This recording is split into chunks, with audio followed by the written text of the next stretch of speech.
2026년 2월 유난히 차가운 시장의 공기가 느껴지는 요즘입니다.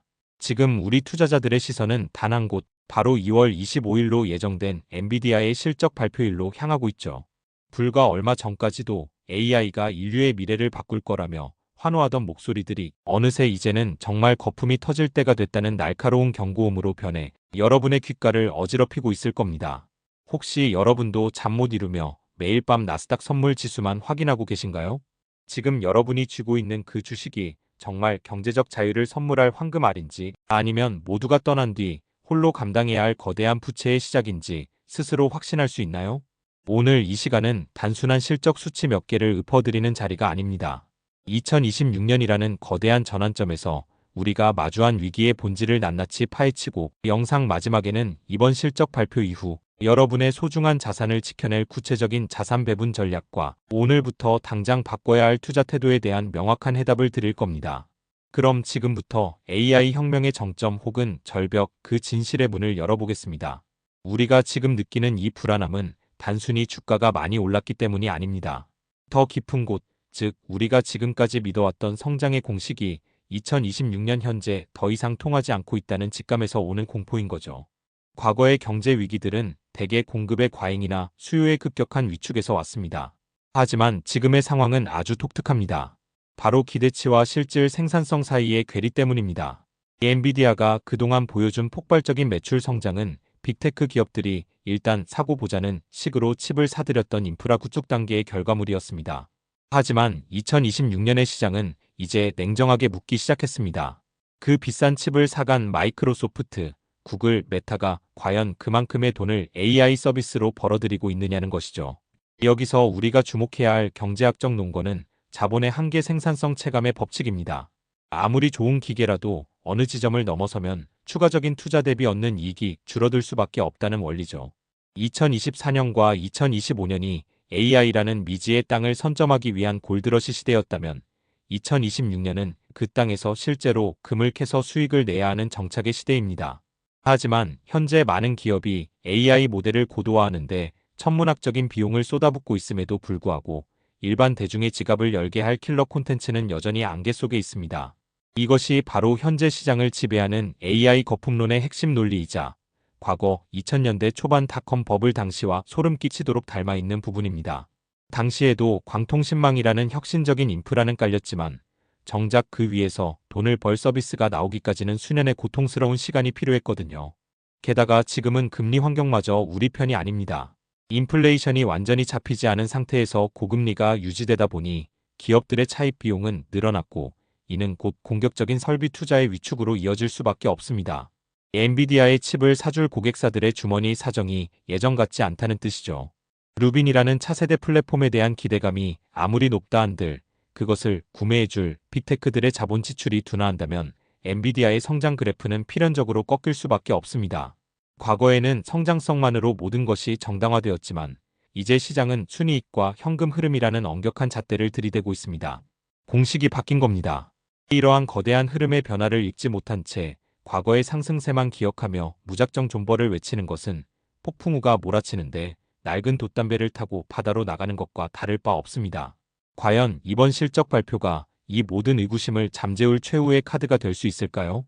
아니면 우리가 애써 외면해온 거품의 붕괴를 알리는 신호탄이 될까요? 그렇다면 왜 이런 불안이 현실이 되고 있는지 그 기저에 깔린 경제 원리를 아주 쉽게 파헤쳐 보겠습니다. 우리가 흔히 엔비디아는 무적이다라고 믿는 이유는 그들이 만드는 칩이 시장의 독점적인 지위를 갖고 있기 때문입니다. 하지만 경제학에는 보완제의 함정이라는 개념이 있습니다. 아주 좋은 커피 머신이 있어도 원두 가격이 너무 비싸거나 물이 부족하면 커피를 마실 수 없는 것과 같은 이치죠. 여기서 엔비디아의 칩은 최고급 커피 머신이고 이를 돌릴 전력과 데이터, 그리고 무엇보다 이 기계로 수익을 낼 소프트웨어가 바로 보완제입니다.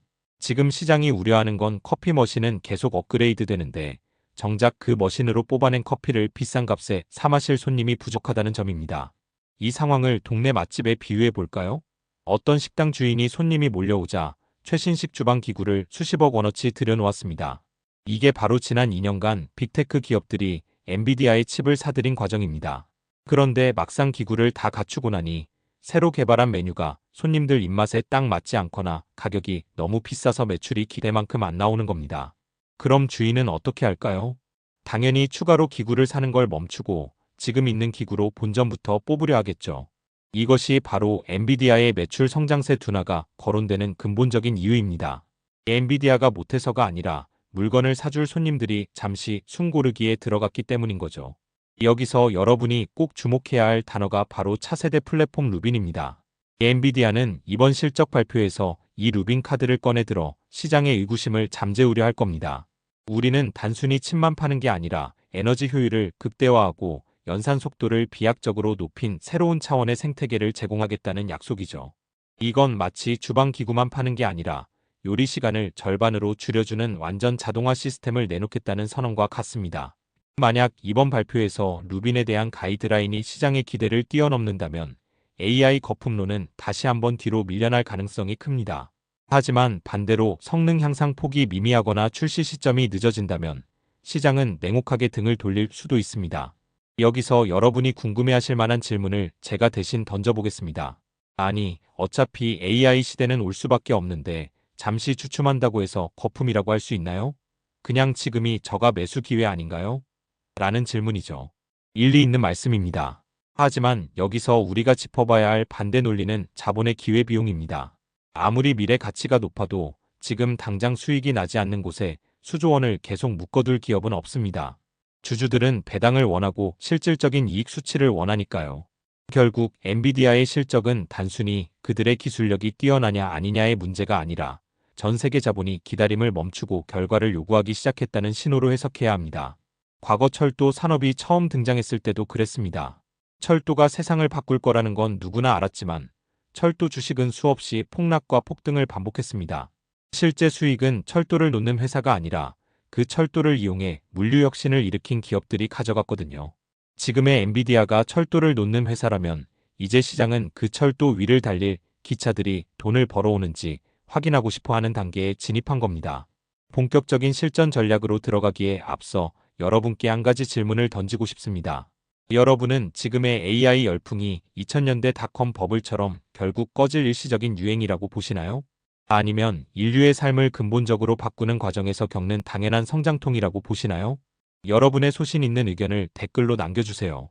여러분의 생각이 이번 투자의 성패를 가르는 가장 중요한 기준이 될지도 모릅니다. 다양한 의견을 주고받으면서 우리의 시야를 넓혀봅시다. 이제 이 뜨거운 논쟁을 뒤로하고 그래서 2월 25일 이후 우리는 어떤 포지션을 취해야 할지 여러분의 지갑을 지키고 키울 수 있는 아주 구체적인 대응 로드맵을 그려보도록 하겠습니다.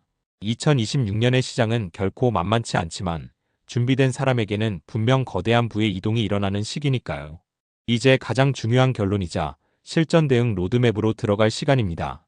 2월 25일 엔비디아의 성적표가 세상에 공개되는 순간 우리는 어떤 포지션을 취해야 할까요? 단순히 주가가 오르면 기뻐하고 내리면 슬퍼하는 초보 투자자의 틀에서 벗어나 2026년의 거친 파도를 헤쳐나갈 구체적인 자산 배분 전략과 투자 태도를 정리해 드리겠습니다. 첫 번째 실전 전략은 성장의 증거를 확인하는 바벨 전략입니다. 이번 실적 발표에서 우리가 가장 눈여겨봐야 할 숫자는 매출 총액보다 차세대 루빈 플랫폼의 양상 가이드라인입니다. 만약 엔비디아가 루빈의 출시를 앞당기거나 압도적인 수요를 숫자로 증명한다면 이는 AI 거품론을 잠재울 강력한 항생제가 될 겁니다. 이 경우 여러분의 포트폴리오 50%는 여전히 엔비디아를 포함한 핵심 AI 하드웨어의 2대, 나머지 30%는 반드시 AI 인프라의 실물 수혜주로 분산해야 합니다. 여기서 말하는 실물 수혜주란 AI 칩을 돌리기 위해 필수적인 전력망, 냉각 시스템, 그리고 전용 데이터 센터 리치를 의미합니다. 칩이 아무리 좋아도 전기가 없으면 고철에 불과하다는 사실을 시장은 이제야 깨닫기 시작했거든요. 나머지 20%는 어떠한 폭풍 후에도 견딜 수 있는 현금성 자산이나 고배당주로 채워 변동성을 방어하는 방패로 삼으셔야 합니다. 두 번째로 오늘부터 당장 바꿔야 할 투자 태도는 FOMO를 버리고 ROI를 보는 습관입니다. 남들이 사니까 나도 산다는 식의 조급함은 2026년 장세에서 가장 위험한 독약입니다. 이제는 엔비디아가 얼마 벌었대? 라는 질문 대신 엔비디아의 칩을 사간 구글과 마이크로소프트가 그 칩으로 얼마나 돈을 벌고 있지? 라는 질문을 스스로에게 던져야 합니다. 기업의 설비 투자가 실제 수익으로 연결되는 자본 효율성을 확인하는 눈을 가져야 한다는 뜻이죠. 2월 25일 직후 시장이 요동칠 때 수치에 기반한 확신이 없는 투자자는 공포에 질려 가장 저점에서 물량을 던지게 됩니다. 하지만 데이터로 무장한 여러분은 오히려 그 조정을 우량주를 저렴하게 담는 축제의 시간으로 즐기실 수 있을 겁니다. 이제 오늘 나눈 이야기들을 차분히 정리해 보겠습니다. 우리는 지금 AI라는 거대한 기술 혁명의 변곡점에 서 있습니다. 과거 닷컴 버블이 그러했듯 혁신이 일상이 되기 전에는 반드시 거품이라는 의심과 조정이라는 통증이 따르기 마련입니다. 엔비디아의 매출 성장세가 예전만 못하다는 우려나 루빈 플랫폼에 대한 반신반의하는 시선들 모두 결국 이 위대한 기술이 우리 삶에 정착하기 위해 거쳐야 할 검증 과정일 뿐입니다. 중요한 건 파도의 높이가 아니라 파도가 치는 방향입니다. AI가 인류의 생산성을 근본적으로 뒤바꿀 것이라는 거대한 방향성은 여전히 유효합니다. 마지막으로 여러분께 따뜻한 응원의 한마디를 전하고 싶습니다. 지금 이 영상을 끝까지 시청하며 공부하고 계신 여러분은 이미 상위 1%에 준비된 투자자입니다. 시장의 소음에 흔들리지 않고 본질을 꿰뚫어 보려는 그 노력이 결국 여러분을 경제적 자유라는 목적지로 안내할 유일한 열쇠가 될 것입니다. 비록 2월의 시장이 차갑고 매섭게 느껴질지라도 눈 덮인 대지 아래에서는 이미 봄꽃의 씨앗이 움트고 있다는 사실을 기억하세요. 이번 실적 발표가 누군가에게는 공포의 시작이겠지만 전략을 가진 여러분에게는 거대한 부의 이동에 올라탈 최고의 기회가 될 것입니다. 오늘 전해드린 통찰이 여러분의 계좌뿐만 아니라 투자하는 마음에도 든든한 버팀목이 되었기를 바랍니다. 저는 앞으로도 여러분이 안개 속 같은 경제 상황에서도 길을 잃지 않도록 가장 명쾌하고 따뜻한 가이드가 되어드리겠습니다. 이번 위기를 멋지게 극복하고 다음 영상에서는 더 밝은 모습으로 우리들의 성공 담론을 이어나갑시다. 여러분의 내일이 오늘보다 더 풍요롭기를 진심으로 기도합니다. 지금까지 내일경제였습니다. 감사합니다.